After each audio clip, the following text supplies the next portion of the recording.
United States 3 different types of vaccines, 3 companies that are making vaccines that are available to U.S. citizens.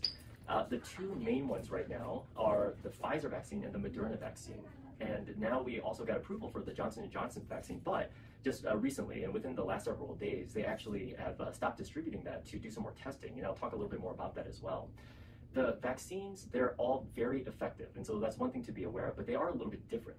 And so the way that the vaccines work is a little bit different. The Pfizer vaccine and the Moderna vaccine use a very new technology that utilizes mRNA to create the immunity for the individual.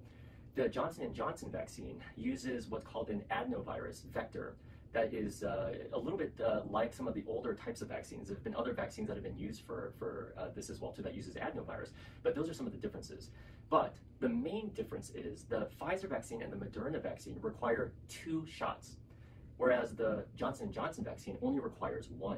So that's going to be a big a benefit for especially people that can't come out of their homes, who are very, let's say, sick or elderly, people in nursing homes, or people that have a very difficult time getting to a clinic to get 2 separate shots. And so that's a big difference.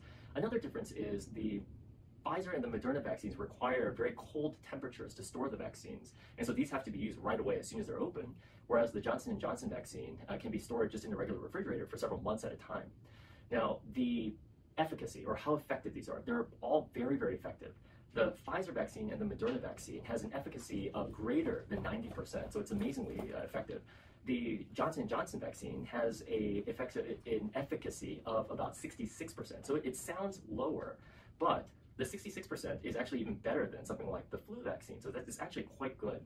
But the important thing, though, is that all 3 of those vaccines have been shown to prevent very serious complications with COVID.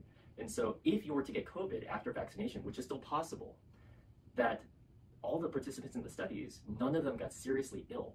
And so that's an extremely important aspect of this. So even though the Johnson & Johnson vaccine seems to be less effective, it still is nearly 100% effective at preventing severe disease. So it's a very, very good vaccine. Now, what's happened recently, though, is that the Johnson & Johnson vaccine has been associated with a very serious complication where some patients were getting clots that occurred all throughout the body, including in the brain, and there have been a few deaths as a result of this. So in the United States, there have been 6 patients that had some very serious complications. And so I do agree with what the CDC and the FDA have done, which is to pull this out of the market right now to do some more studying. And so I think that's a good thing to do. But it is also important to put this in context, meaning that there were 6 people that got this very serious complication, but this was out of 6 million people that got the vaccine. And so it really is 1 in a million as far as the risk is concerned. So, it is something that, all these vaccines have some risks, but we are talking about some very, very low numbers as far as these risks are concerned. But it is important to make sure that these are as safe as possible. So I do think that the Johnson & Johnson vaccine will probably be back on the market here after they do their studies in the next several weeks or so. But, they do have to look into it and make sure that this is as safe as possible. So the bottom line, these vaccines work and they are safe. And so as it is right now, the Pfizer and the Moderna vaccines are still available. It does require 2 shots, but it is well worth the effort.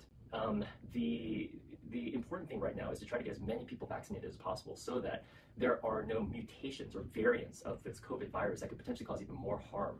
And so the recommendation, which I certainly agree with, I myself, as well as all my family members, we have all gotten vaccinated at this point, is get vaccinated. Again, it works, it will keep you safe, and it is a very, very effective medication.